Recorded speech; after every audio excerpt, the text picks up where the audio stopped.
नमस्कार, आप देख रहे हैं डीडी न्यूज। मैं हूं आंचल गुलाटी गुंबर और आगे बढ़ने से पहले एक रुख सुर्खियों की तरफ।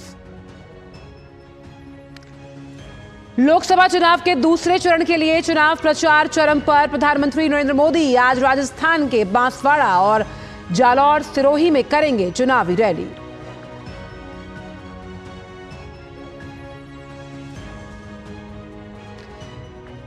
केंद्रीय गृह मंत्री अमित शाह बिहार और पश्चिम बंगाल में ठोकेंगे ताल। वहीं रक्षा मंत्री राजनाथ सिंह पश्चिम बंगाल के कई शहरों तो जेपी नड्डा कर्नाटक में भरेंगे हुंकार।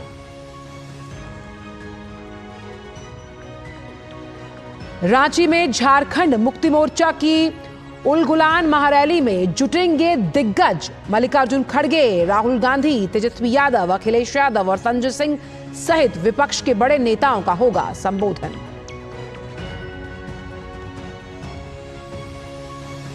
विपक्ष के दूसरे नेताओं ने भी झोंकी ताकत। कांग्रेस महासचिव प्रियंका गांधी छत्तीसगढ़ और बसपा सुप्रीमो मायावती यूपी के अमरोहा में करेंगी चुनावी प्रचार। सीपीआईएम नेता सीताराम येचुरी केरल में अपने प्रचार को देंगे धार।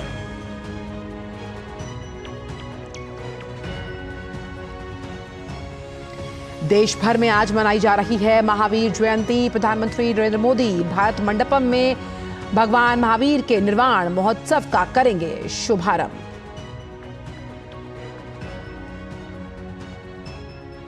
अमेरिकी प्रतिनिधि सभा में $95 बिलियन का बिल पारित। यूक्रेन, इजरायल और ताइवान को सुरक्षा सहायता प्रदान करने का प्रावधान।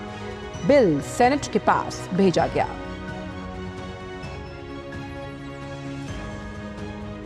पड़ोसी देश मालदीव में 20वीं संसद के चुनाव के लिए आज होगा मतदान। संसद की 93 सीटों के लिए 368 उम्मीदवार चुनावी मैदान में। और खेल की खबरों में आईपीएल में आज बेंगलुरु के सामने होगी कोलकाता की चुनौती। दूसरे मुकाबले में पंजाब किंग्स का सामना गुजरात टाइटंस से। कल खेले गए मैच में हैदराबाद ने दिल्ली को 67 रन के बड़े अंतर से दी मात।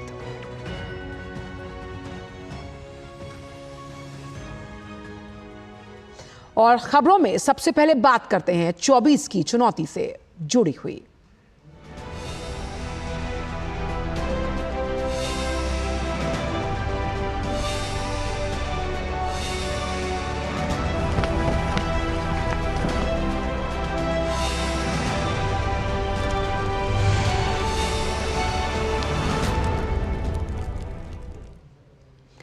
तो लोकसभा चुनाव को लेकर सभी दलों का प्रचार तेजी से जारी है। भाजपा के वरिष्ठ नेता और प्रधानमंत्री नरेंद्र मोदी आज राजस्थान में चुनावी प्रचार करेंगे। प्रधानमंत्री सबसे पहले जालौर में रैली को संबोधित करेंगे और इस सीट पर दूसरे चरण में 26 अप्रैल को चुनाव होगा। प्रधानमंत्री इसके बाद राजस्थान के बांसवाड़ा में भी जनसभा को संबोधित करेंगे। इस सीट पर भी 26 अप्रैल को मतदान होगा।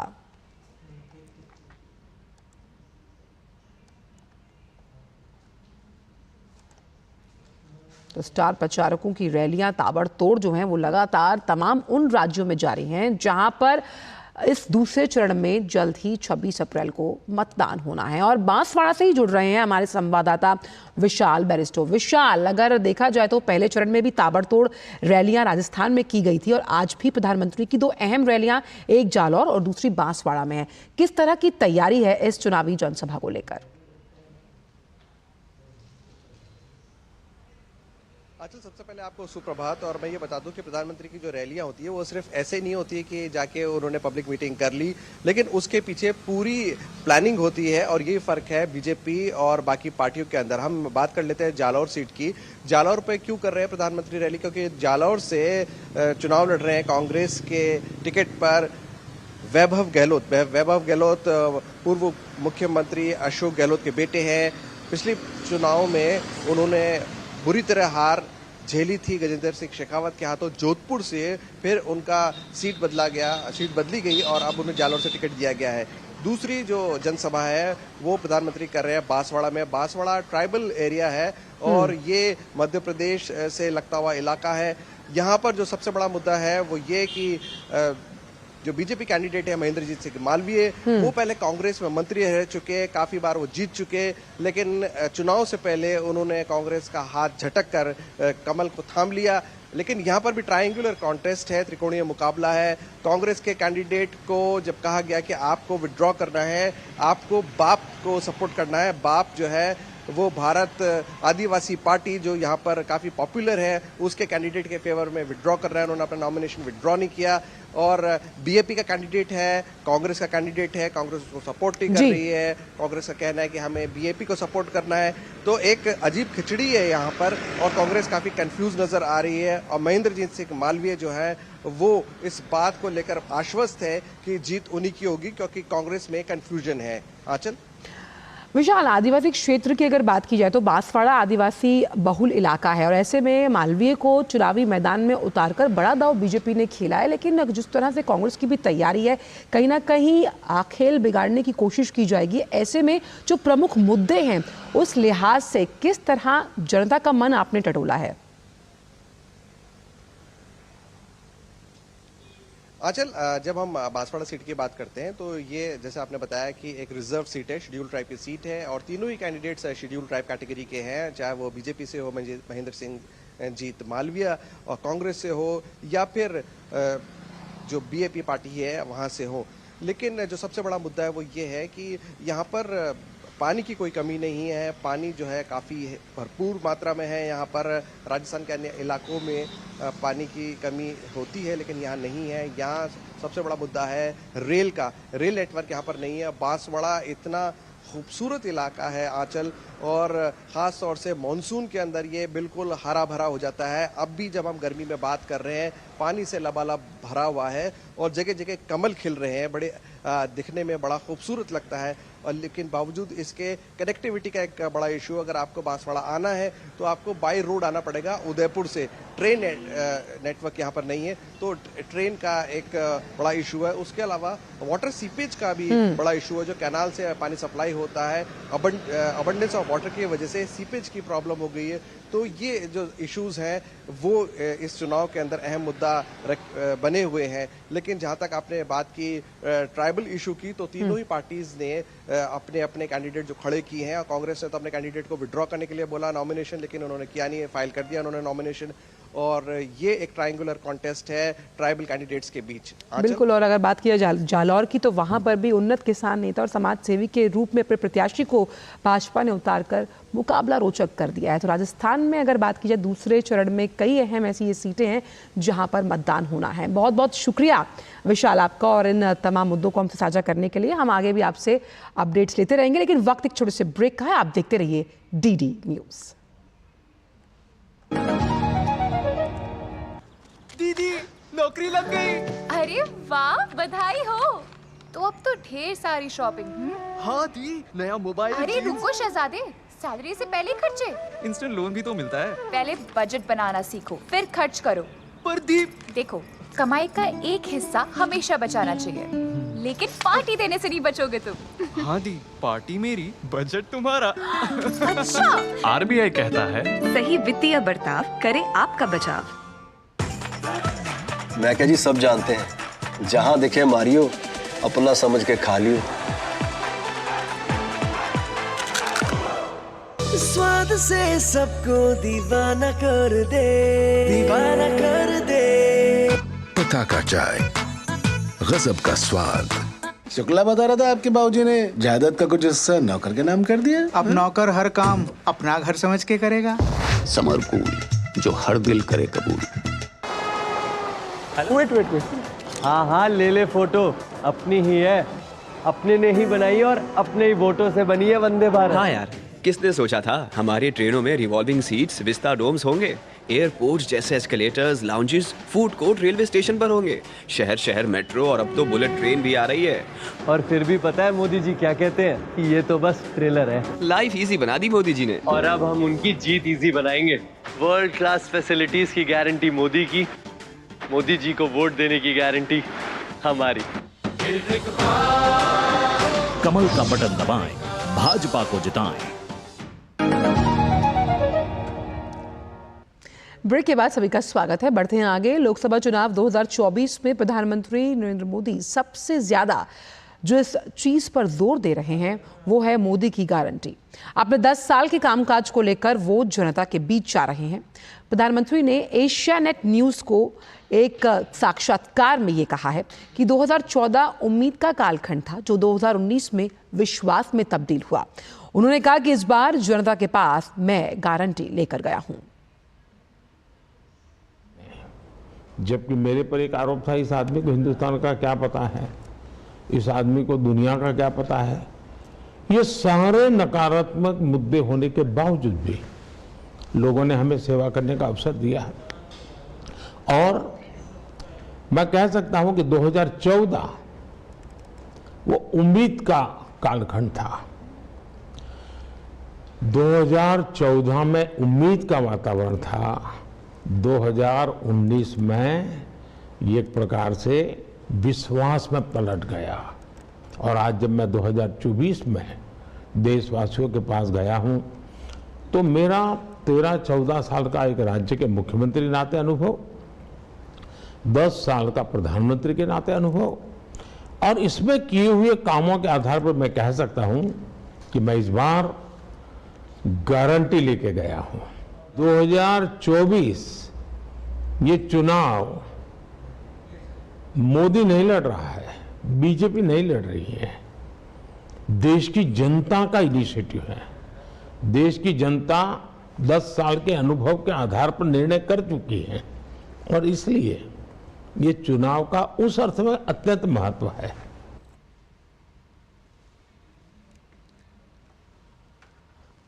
प्रधानमंत्री ने राज्य की सरकारों द्वारा फ्रीबीज पर कहा कि कभी भी देश के नागरिकों के सामर्थ्य को कम नहीं आंकना चाहिए। उन्होंने कहा कि उनका उद्देश्य देश के हर नागरिक को सशक्त बनाना है।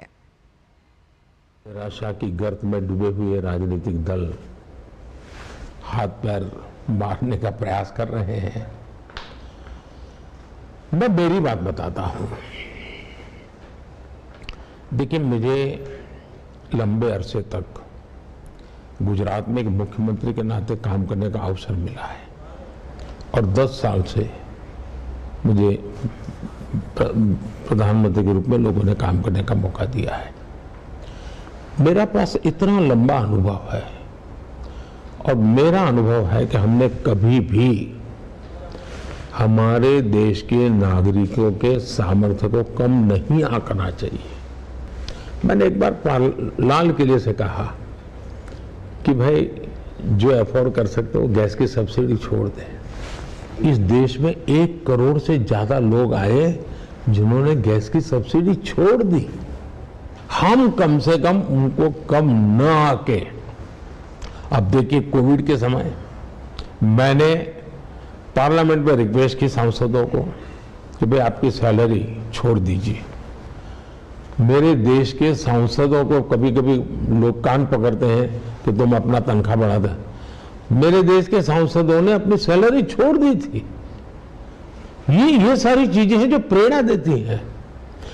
गरीब की हैंड होल्डिंग होनी चाहिए, इस देश के नागरिक की हैंड होल्डिंग चाहिए और हमारा मॉडल है देश के हर नागरिक को एम्पावर करना, गरीबों को विशेष रूप से एम्पावरमेंट मिलना चाहिए। और देखिए, बहुत सी चीजें ऐसी होती है कि आप सिस्टमेटिक जनता पर का बोझ कम करना ही सरकार का दायित्व है। पहले गरीबी हटाओ के नारों 5 दशक तक सुने हैं। पहली बार देश सुन रहा है कि 25 करोड़ लोग गरीबी से बाहर निकले। ये एम्पावरमेंट से होता है।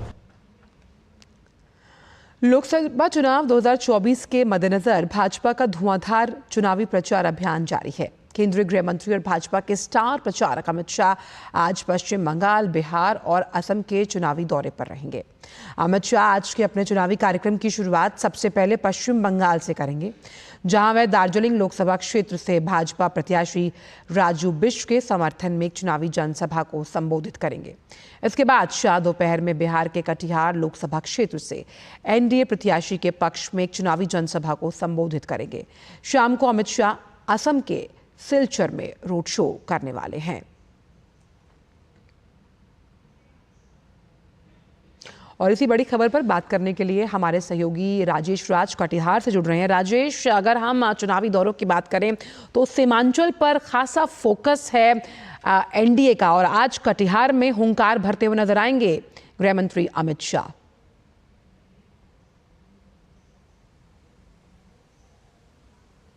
बिल्कुल आपने सही कहा कि जिस तरीके से सीमांचल की जो संरचना है उस संरचना को और भी मजबूत करने के लिए भारतीय जनता पार्टी की तरफ से एड़ी चोटी का जोर लगाया जा रहा है। हालांकि यहां पर जनता दल यूनाइटेड के उम्मीदवार हैं दुलाल चंद गोस्वामी, जो पहले से सांसद हैं, लेकिन बीजेपी अपने एनडीए के प्रत्याशियों के जीत के लिए कोई कोर कसर बाकी नहीं रखना चाहती है।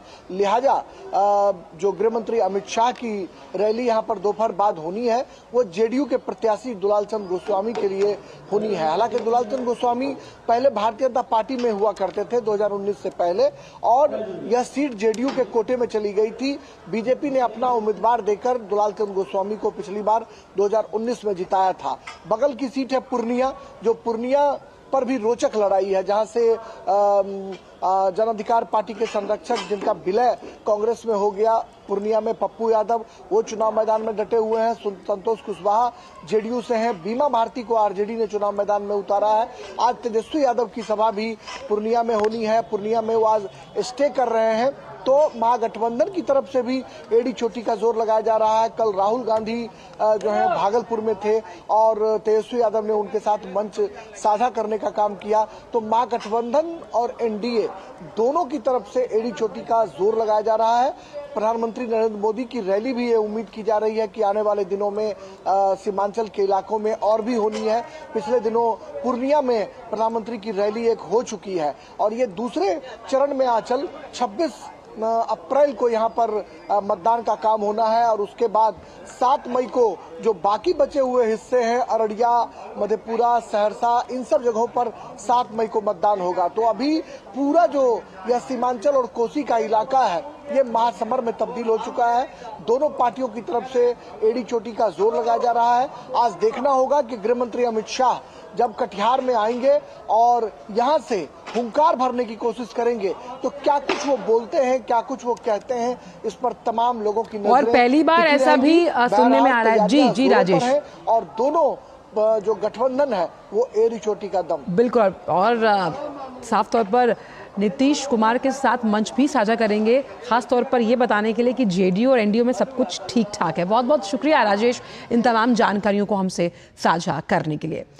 तो अब बात करते हैं इंडी गठबंधन के दलों की, जो आज रांची में उलगुलान न्याय महारैली करने वाले हैं। रैली में इंडिया गठबंधन के बड़े नेताओं का जुटना होगा और कांग्रेस अध्यक्ष मल्लिकार्जुन खड़गे, राहुल गांधी, तेजस्वी यादव, अखिलेश यादव, दीपांकर भट्टाचार्य, संजय सिंह और अरविंद केजरीवाल की पत्नी सुनीता केजरीवाल, नेशनल कॉन्फ्रेंस के फारूक अब्दुल्ला सहित कई नेताओं ने रैली में शामिल होने को लेकर अपनी सहमति दर्ज की है। इसके साथ ही महाराष्ट्र में शिवसेना उद्धव ठाकरे गुट में प्रियंका चतुर्वेदी रैली में शामिल हो सकती हैं। रैली को लेकर विशाल मंच और पंडाल तैयार किया गया। झारखंड मुक्ति मोर्चा के महासचिव सुप्रियो भट्टाचार्य ने कहा कि ये रैली परिवर्तन का शंखनाद करेगी।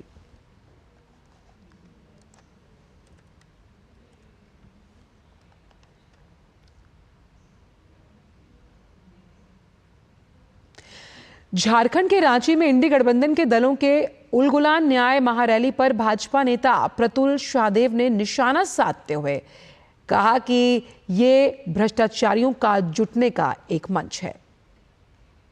उलगुलान आदिवासी अस्मिता से, आदिवासियों के संघर्ष से जुड़ा बहुत पवित्र शब्द है, जिसे भगवान बिरसा मुंडा जी ने 1895 से 1900 के अपने आंदोलन में जिसका प्रयोग किया था।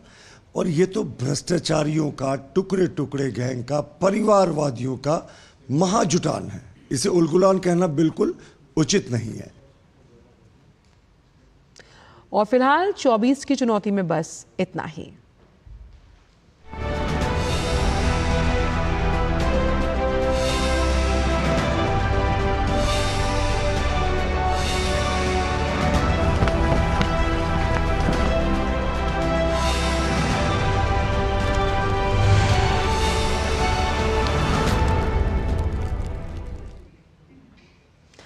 और फिलहाल वक्त एक छोटे से ब्रेक का है। यकीन है खुद पर है नाज। सुनती हूँ अपने मन की आवाज। कभी शर्मीली तो कभी हूँ जाबाज। रुकना मेरी आदत नहीं, थमना मेरी चाहत नहीं। मैं हूँ नारी, यही मेरा अंदाज। हर जिम्मेदारी मैं बखूबी निभाती हूँ। वोट दे प्राउड वोटर कहलाऊंगी। पूरे देश संग चुनाव का पर्व मनाऊंगी। मैं क्या जी, सब जानते हैं, जहां दिखे मारियो, अपना समझ के खा लियो। स्वाद से सबको दीवाना कर दे, दीवाना कर दे। पता का चाय, गजब का स्वाद। शुक्ला बता रहा था आपके बाबूजी ने जायदाद का कुछ हिस्सा नौकर के नाम कर दिया। अब नौकर हर काम अपना घर समझ के करेगा। समरकूल जो हर दिल करे कबूल। आज हमारी किसान सम्मान निधि सीधे हमारे बैंक खाते में आती है। अब हमारा हक कोई नहीं मार सकता। नहीं तो पहले फसल बिचौलिए कौड़ियों के भाव ले जाते थे, लेकिन अब बीज से बाजार तक साथ खड़े हैं मोदी जी। बड़ा फसल बीमा, किसान credit card, soil health card, सबसे ज्यादा फसलों पर एमएसपी, हर खेत को पानी, नैनो यूरिया, अब ड्रोन की भी तैयारी। लेकिन फिर भी मोदी जी कहते हैं ये तो बस ट्रेलर है। किसान कल्याण की गारंटी मोदी जी की, और उन्हें जिताना ये है हमारी भी गारंटी। कमल का बटन दबाएं, भाजपा को जिताएं। ब्रेक के बाद सभी का स्वागत। भगवान महावीर की जयंती के शुभ अवसर पर प्रधानमंत्री आज नई दिल्ली स्थित भारत मंडपम में भगवान महावीर के निर्वाण महोत्सव का उद्घाटन करेंगे। प्रधानमंत्री एक स्मारक डाक टिकट और सिक्का भी जारी करेंगे। साथ ही इसी अवसर पर कार्यक्रम को संबोधित भी होगा। जैन समुदाय के संत कार्यक्रम की शोभा बढ़ाएंगे। 24वें तीर्थंकर भगवान महावीर ने अहिंसा, सत्य, ब्रह्मचर्य और तमाम ऐसे सिद्धांतों जो कि जैन सिद्धांतों से जुड़े हैं, उनके माध्यम से शांतिपूर्ण से अस्तित्व और सार्वभौमिक भाईचारे का मार्ग आलोकित किया है। और नई दिल्ली के भारत मंडपम से ही जुड़ रहे हैं हमारे संवाददाता गिरीश निशाना। गिरीश, जब हम महावीर जयंती की बात करते हैं या भगवान महावीर की बात की जाती है तो सत्य, अहिंसा के परिचायक के रूप में उन्हें जाना जाता है और उनके ये विचार आज भी प्रासंगिक हैं। जी बिल्कुल, आंचल आपने ठीक कहा। था सत्य और अहिंसा के मार्ग पे चलने की बात कही थी।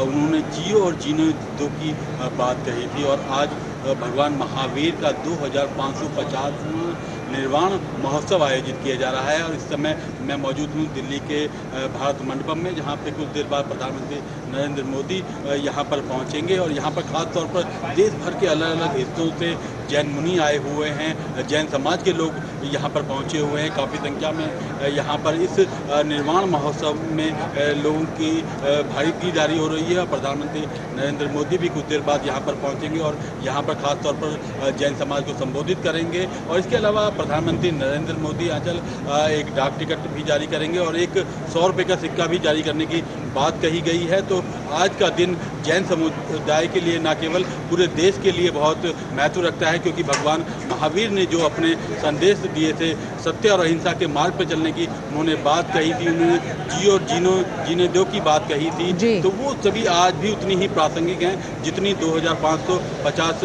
साल पहले जिस तरह से भगवान महावीर ने कहा था, वो आज भी बहुत ज़्यादा प्रासंगिक हैं। और हम सबको उनके दिखाए हुए रास्ते पर चलने की ज़रूरत है, सत्य और अहिंसा के मार्ग पर चलने की ज़रूरत है। बिल्कुल, बहुत बहुत शुक्रिया गिरीश इन तमाम बातों को हमसे साझा करने के लिए। और आइए अब देखते हैं कि कैसा है मौसम का मिजाज। आप इसे देखिए और हमें दीजिए इजाज़त। नमस्कार।